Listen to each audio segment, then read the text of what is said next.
So MLA అవ్వాలని నా childhood dream. Um. When I was in 9th class అప్పుడు teacher ఏమవుతాను MLA అవుతా అని చెప్పాను. అంత చిన్న వయసులో రిచ్ మైండ్ సెట్ కదా సార్ మరి. మా పెద్దలను కంటెస్ట్ చేయటం వల్ల అది. ఉమ్. సో చిన్నప్పుడు పేరెంట్స్ కానీ పెద్ద ఫ్యామిలీ మెంబర్స్ కానీ చేస్తే అది హెరిడిటరీ కాదు, కానీ అది ప్యాషనేట్గా మారుతుంది కదా అలా. ఉమ్. సో ఎర్రగడ్డ రాజగోపాల్ అని ఇక్కడ ఇదే విజయవాడ ఈస్ట్ నుంచి 85లో టీడీపీ కంటెస్ట్ ఓడిపోయాడు ఆయన. So from that time onwards I want to become an MLA. Finally with lot of troubles I made it. Yeah. I'm really enjoying my job. ఎన్ఆర్ఐగా వచ్చిన తర్వాత బేసిక్గా చంద్రబాబు నాయుడు గారు అంటే ఐటీ సోర్సెస్ కానీ ఇవన్నీ ఎక్కువగా చెప్తుంటారు.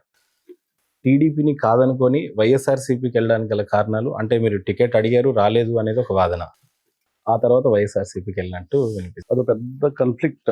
బేసికల్లీ నేను టీడీపీ ఫస్ట్ మా పెద్దనాన్న కంటెస్ట్ చేశారని చెప్పాక మా father cousin. So basically Chandrababu Naidu గారు 2007లో డాలస్ టూర్ కూడా నేనే చూశాను. అప్పుడు 2007 మహానాడుకు వచ్చి ఎన్టీఆర్ పేరు మీద అవార్డు ఇవ్వట్లేదు, అది రాజశేఖర రెడ్డి గారి ప్రభుత్వం ఎన్టీఆర్ పేరు మీద ఉన్న అవార్డు నిలిపేసింది, అంతమంది ప్రభుత్వం ఇచ్చేదారని నేను పార్టీకి డొనేషన్ ఇచ్చాను. పార్టీ నుంచి అన్న ఎన్టీఆర్ అవార్డు ఇవ్వండి పొలిటికల్గా రాకుండా ముందే. సో రకరకాల కారణాలు. గుడివాడ మాజీ శాసనసభ్యుడు కొడాల నాని అనే అతను చిన్నప్పటి నుంచి తెలవడం వల్ల అతను వేసిన ట్రాప్లో నేను పడ్డా. అంటే టీడీపీలో 2014 టికెట్ అడిగారు అనలేదు. సో బై ద టైం కుదరలేదు. సో మన ఫేట్ అయ్యి ఉంటుంది, అలా రాసిపెట్టి ఉంటుందని వెళ్ళి ఉంటానని నమ్ముతున్నా. అదేం వ్యూహాత్మకంగా వెళ్ళింది కాదు. సో మోర్ ఓవర్ గేమ్ లాంటిదే రాజకీయం కూడా.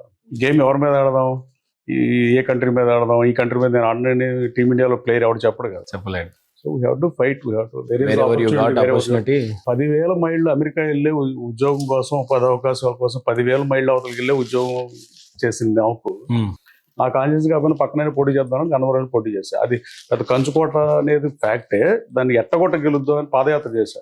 ఈ రాష్ట్రంలో ముఖ్యమంత్రి ఒకటి పాదయాత్రలు చేశారు తప్ప శాసనసభ్యుడు ఒకటి పాదయాత్ర చేసి నేను ఒక్కడనే పోసా. సబ్జెక్టు కరెక్షన్ 2,650 కిలోమీటర్లు ఈ నియోజకవర్గంలో నేను తొక్కని గడపలేదు, నేను తాకని గుండె లేదు, నేను మాట్లాడిన మనిషి లేడు, ఓటు అడగని మనిషి కూడా లేడు. అయినా కంచుకోట అని చెప్పినా బట్ కాదు, గన్నవరం డిఫరెంట్ గా బిహేవ్ చేస్తుంది. వేవ్స్ ఎగరేషన్ ఉంటుంది. 2004, 2009 రాజశేఖర రెడ్డి వేవ్ భిన్నంగా ఒకసారి ఇండిపెండెంట్, ఒకసారి తెలుగుదేశం గెలిచిన సీట్. 2019లో జగన్మోహన్ రెడ్డి వేవ్ బలంగా ఉందని చెప్పినప్పుడు కూడా గెలవలేకపోయింది. ఏ ప్రయాసాల గురించి పాదయాత్ర చేసినా, కష్టపడి పనిచేసినా పార్టీని పటిష్టం చేయగలిగే కానీ. సో అదే పార్టీని నేను పటిష్టం చేసి చాలా మందిని పార్టీలో చేర్చి మళ్ళీ నేను పెంచడం ఈజీ, తగ్గించడం చాలా కష్టం. మళ్ళీ తెలుగుదేశం పార్టీలో చేరిన తర్వాత మళ్ళీ బ్యాక్ వైఎస్ఆర్ కాంగ్రెస్ పార్టీ నాయకులు చాలా మంది, దాదాపు 35% of the leaders in the whole constituency I don't do anything for them. నేను ఆడికి ఏ ఫేవర్ చేయలేదు. ఓడిపోయా 270 ఓట్ల రిగ్గింగులతో కానీ దొంగల పట్టాలతో కానీ. ఓటమి చెందిన తర్వాత కూడా నేను కాన్స్టిట్యున్సీకి దూరంగా ఉన్నా. ఏ రోజు నా వర్గం మొత్తం పార్టీ వచ్చిందని నేను చెప్పను, కానీ 35% ఆఫ్ ద పార్టీ నా అమ్మతో వచ్చింది. అవి 20 మంది బ్యాంక్ ప్రెసిడెంట్లు కానీ, అలాగే 36-37 గ్రామాల్లో పార్టీ ప్రెసిడెంట్లు కానీ, మాజీ ఏఎంసీ చైర్మన్ కానీ, మాజీ ఎంపీపీ గన్నవరం కానీ, ఇట్లా చాలా మంది వచ్చారు. నేను కార్యకర్తలు మీటింగ్ పెడితే 17,000 మంది వచ్చారు అసెంబ్లీ కన్వెన్షన్. నాకు తెలిసి బహుశా ఈ సమకాలీన రాజకీయాల్లో చాలా 6-7 సార్లు శాసనసభ్యులుగా పనిచేసిన వాళ్ళు కూడా పార్టీ మారే అవకాశం వాళ్ళకి కొన్ని పరిస్థితులు క్రియేట్ చేస్తాయి, మారాల్సిన అవసరాలు క్రియేట్ చేస్తాయి. నాకు అలాగే 19లో మారాల్సిన అవసరం క్రియేట్ చేసి నాకు రాజకీయాలు వద్దనుకుని దూరంగా ఉందాం అనుకున్నా. మళ్ళీ సమీకరణాలు మారి రావాల్సి వచ్చింది. This is also fate, destiny అనుకోవాలంటే. ఏదేమైనా చాలా మంది నాయకులకి నాన్ లోకల్ కాన్స్టిట్యున్సీ అవుతుంది, మీరు కూడా అలాంటిదే. కానీ అంత క్రేజ్ ఎలా అంటారు? అప్పుడు ఒకనొక టైంలో రిగ్గింగ్ అంటారు, మీరు కొన్నిసార్లు ఇంకేదో అంటారు. Just slight majority of 300 votes అనుకుందాం. మళ్ళీ ఇప్పుడు 37,000 మెజారిటీతో గెలిచారు. అంత అంటే ఏ రకంగా ప్రజల్ని మెప్పించగలిగారు మీరు? అంటే మీరు రావటం కానీ, కాన్స్టిట్యున్సీలో చేసినటువంటి గ్రౌండ్ వర్క్ కావచ్చు, ఏదైనా కానీ. అంటే ఫస్ట్ టైం కంటెస్ట్ చేసిన పార్టీ 2 పార్టీలలో మీరు వైఎస్ఆర్సీపీ నుంచి కంటెస్ట్ చేసి చూపించారు, టీడీపీ నుంచి కూడా. బట్ ఏమైనా వ్యక్తిగతంగా మీకు అంత క్రేజ్ ఉండటం ఏంటి అనేది కొద్దిగా దానికి రీజన్స్ మనకి తెలియదు. ఎందుకు అభిమానిస్తావు మనిషి అనేదానికి ఇల్లాజికల్ అది. బహుశా నేను కూడా ఇది పచ్చబొట్లు గుండెల మీద 80-90 మంది కానీ పేర్లు చేతి మీద రాసుకున్నాను. నేను ఎవరికి ఏం చేయాల, ఫైనాన్షియల్ గా చేయాల, at the same time power ఇవ్వటానికి నేను ఓడిపోయేప్పుడు 2019లో ఏమీ చేయాల. కానీ ఎందుకు ఉంటుందంటే మరి మనం ప్రవర్తన వాటెవర్ ఐ డోంట్ నో, అది కూడా విధిలిఖితం అనుకుంటున్నాను. లేదంటే వల్లభనేని వంశీ గారి మీద మీరు పోరాడినటువంటి పోటీ చేశారుగా. 2009లో విజయవాడలో రాజగోపాల్ గారు పోటీ చేశారు. 2014లో మా డాక్టర్ రామచంద్ర గారు వైఎస్ఆర్ కాంగ్రెస్ పార్టీ అభ్యర్థిగా పోటీ చేశాడు. అతను 4 సార్లు పోటీ చేస్తే నేను 2 సార్లు పోటీ చేశాను. బట్ ఐ డోంట్ నో, అది అభిమానులు అడగాలేమో కానీ మోస్ట్ లైక్లీ అతని భాష, అతని ప్రవర్తన, అతని విధానాలు నచ్చగా విసిగి వేసరిపోయి గన్నవరాన్ని నగుబట్టుకు గురి చేసి గన్నవరాన్ని చెరబట్టారు. ఒక రకంగా కొండల గుట్టలు మాయమైన పరిస్థితి, అక్రమ మైనింగ్లు చేసిన పరిస్థితి, భాష మీద కంట్రోల్ లేకుండా, తరతం భేదం లేకుండా, చిన్న పెద్ద లేకుండా ఏది పడితే నోటికి ఏదో వచ్చేది మాట్లాడటం, కావాల్సిన మీడియా వాళ్ళని పిలిపించుకుని యాంకర్స్తో కావాల్సిన క్వశ్చన్కి సమాధానాలు తేవటం తప్ప ఈ కొడాలి నాని కానీ నా ప్రత్యర్థి కానీ వీళ్ళు ఎవరైనా ప్రెస్ మీట్కి వస్తారు కానీ మీట్ ది ప్రెస్కి వస్తే ఒక్కడు కూడా రాదు. మీట్ ది ప్రెస్కి వచ్చి అన్ని పార్టీలు, అన్ని పత్రికలని, అన్ని ఎలక్ట్రానిక్ మీడియా ఛానల్స్ గురించి మాట్లాడితే పట్టుమని 5 నిమిషాలు కూడా కొడాలి నాని వాడు మిమ్మల్ని ఫేస్ చేయలేడు. 6వ నిమిషంకి అతనే వెళ్ళిపోతాడు. ఒకసారి పెట్టుకోండి కావాల్సిన మీట్ ది ప్రెస్. సో ఆ రోజు గన్నవరం వెళ్ళడానికి కారణం అది. నా ఊరు కాకపోయినా రోజున కొడాలి నాని మాటల వల్ల, కొడాలి నాని చెప్పడం వల్ల, జగన్మోహన్ రెడ్డి నాకు పెనలూరు సీట్ ఇస్తానంటే అమెరికా నుంచి వచ్చా. నాకు రాజకీయాల పట్ల ఉన్న ప్యాషన్ని ఆ పార్టీ అధినేత క్యాష్ చేసుకున్నాడు, కొడాలి నాని కూడా క్యాష్ చేసుకుని ఉంటాడని నేను భావిస్తున్నాను. అంటే ఏదో జరిగి ఉంటుంది. 4 గదుల మధ్య జరిగేది బయటకు చారిత్రాత్మక సాక్ష్యాలు ఉంటే తప్ప, సర్క్యులేషన్ ఎవిడెన్స్ ఉంటే తప్ప మనం చెప్పలేని పరిస్థితి. Something was happen, I don't know.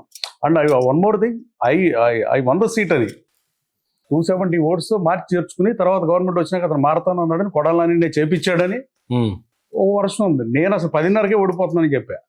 ఎందుకు చెప్పానంటే ఎలమంచిలో మాజీ శాసనసభ్యుడు నాకు చీఫ్ ఎలక్షన్ ఏజెంట్. 10:30కి ఓటింగ్ ప్యాటర్న్ చూస్తే ఎమ్మెల్యేగా నాకు తక్కువ వస్తుంది, ఎంపీకి వెళ్ళిపోతుంది. నాకు ఓటేద్దాం అన్న ఆతృతలో ఎంపీ కొట్టేశారు ఫస్ట్ ఓట్ అని చెప్పి నేను 10:30కే చెప్పా. కానీ ఎలాగెలగా ఫైట్ దగ్గర నేరో ఫైట్ అయింది. బాపులపాడు మండలం వెళ్ళేపాటికి ఇక్కడ రూరల్ మండలం 3,700 వాళ్ళకి ఎదుర్కొ వస్తే బాపులపాడు వెళ్ళేపాటికి నాకు 30,50 ప్లస్ వచ్చింది. సో లెవెల్ అయిపోయి నేనే 750 ప్లస్లో ఉన్నా. ఊటూరు మండలం అనాదిగా 1,000-1,500 మండలం, 42,000 ఉన్న చిన్న మండలం అది. సో అక్కడ మాజీ శాసనసభ్యుడు దాసరి బాలవర్ధన్ గారు కూడా నాతో పాటు పార్టీ మారారు. రోజు 4 సార్లు పోటీ చేసిన మనిషి ఆయన ఒకడే. 4 సార్లు పోటీ చేసి తెలుగుదేశం పార్టీ నుంచి 4 సార్లు కంటెస్ట్ చేసిన ఆయన నాతో పాటు పార్టీ మారాడు. కాబట్టి ఆ మండలం నాకు ప్లస్ అవుతుందనే లెక్కలో ఆయన లెక్కలేశారు, మన లెక్కలేశారు. కానీ but Sambhav whatever happened is happy. ఇప్పుడు 37,620 గెలవడం గన్నవరంలో పుచ్చపల్లి సుందరయ్య గారు అని మహానుభావుడు కానీ, ఏకైక మనిషి మంత్రిగా పనిచేసిన కాకాని వెంకటరత్నం గారు కానీ, సెయింట్ జాన్ స్కూల్ వివరాలు వచ్చిన వెలువల్ సీతారామయ్య గారు కానీ, ఇట్లా ఏ ఎమ్మెల్యే అయినా ఎవ్వరు కూడా ఎవరికి ఈ మెజార్టీ రాల. అదే తెలుగుదేశం పార్టీ పుట్టాక అన్ని ఎన్నికల్లో పోటీ చేసిన అభ్యర్థులు ప్లస్ మైనస్ క్యాల్కులేట్ చేస్తే దానికన్నా కూడా ఎక్కువ మెజార్టీ ఇచ్చి గెలిపించింది. గన్నవరం ప్రజలు విఘ్నులు మోస్ట్ ఇండిపెండెంట్లు ఆదరించిన నియోజకవర్గం. సో గన్నవరాన్ని మీరు స్పెషల్గా చూడాలి. గన్నవరమే ఒక బ్రాండ్, నేను బ్రాండ్ అని నేను అనుకోవట్లా. గన్నవరం ఇట్ సెల్ఫ్ అనే brand because of Puchalapalli Sundarayya గారు 55, 62, 78లో శాసనసభ్యుడిగా పనిచేయడం కానీ, ఉక్కు కాకాని వెంకటరత్నం గారు ఆ రోజు పిసిసి ప్రెసిడెంట్గా జయాంధ్ర ఉద్యమాన్ని లీడ్ చేస్తా ఆయన శాసనసభ్యుడిగా పనిచేయడం వల్ల గన్నవరంగా బ్రాండ్ వచ్చింది తప్ప ఇదేదో మీరు అడిగిన వంశీయ నేతనం వల్ల వచ్చిందో నేనైతే భావిస్తలే. Gannavaram is a brand. Definite గా గన్నవరానికి ఆ ఖ్యాతి ఉంది. ఇప్పుడు వంశీ గారిని అరెస్ట్ చేసే పనిలో కానీ మీ హస్తము డెవలప్మెంట్ పదంగా మీ మైండ్ సెట్ రన్ అవుతుందా, లేదా కక్షపూరితంగా కక్షలు తీర్చుకునే విధంగానే స్టేట్లో ఎక్కడ లేని విధంగా వంశీ గారు దాదాపుగా ఒకసారి అరెస్ట్ అయ్యారు, మళ్ళీ బెయిల్ వచ్చింది, మళ్ళీ అరెస్ట్ అయ్యాడు, ఈ రకంగా జరిగింది. దాంట్లో మీ హస్తం ఉందా? నా హస్తం ఏముంటుంది? ఇప్పుడు మీరు తప్పు చేసిన, ప్రభుత్వమే తీసుకుంటున్నటువంటి నేను తప్పు చేసినా, మీరు తప్పు చేసినా, ఇంకోటి తప్పు చేసినా చట్టం దాని పని చేస్తుందని చెప్తారు. ఓకే. కొంతమంది ప్రజానాయకులు, కొంతమంది చాలా మంది స్టేట్ నాకు సిల్లీగా అనిపిస్తారు.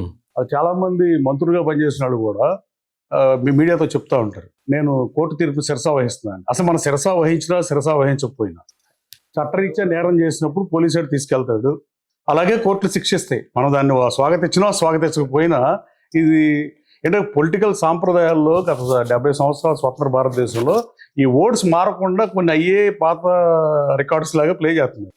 సో నా పాత్ర ఏముంటుంది దాంట్లో? ప్రభుత్వం అక్రమ మైనింగ్ లో చాలా మంది బయటపడిపోయారు. ఇక్కడ చాలా మంది శాసనసభ్యులు కూడా గన్నవరాన్ని చెరబట్టారు. 18 మాసాలుగా మైనింగ్ లేదు, అక్రమ మైనింగ్ లేదు. రాబోయే కాలంలో 4 కంపెనీలకు చంద్రబాబు నాయుడు గారు ఇచ్చారు ఇప్పుడు ముఖ్యమంత్రి. ఆ 4 కంపెనీలు, ఒకటి ఆర్వీఆర్ అని, బిఎస్ఆర్ అని, ఇంకే మెగా అని, ఇంకేదో ఎన్సిసి అనుకుంటా, ఈ కంపెనీలు వాళ్ళు మొదలు పెడతారు. ఇప్పుడు సక్రమ మైనింగ్ ఉంటుంది గన్నవరంలో. బ్రహ్మలంగా చెరువులో మీరు కాన్స్టిట్యున్సీ లోనే ఉన్నారు, అప్పుడు ఈ మైనింగ్ ఆపే పరిస్థితి 8 సంవత్సరాలు ఈ ఒక్క గొంతుకే ప్రశ్నించింది. గన్నవరం ప్రశ్నించే తత్వం, ఎక్కువ మంది ప్రశ్నించే తత్వం నియోజకవర్గం వాళ్ళ దారుణంగా తయారై ప్రశ్నించడం మర్చిపోయిందని చెప్పడంలో సిగ్గుపడుతున్నారు.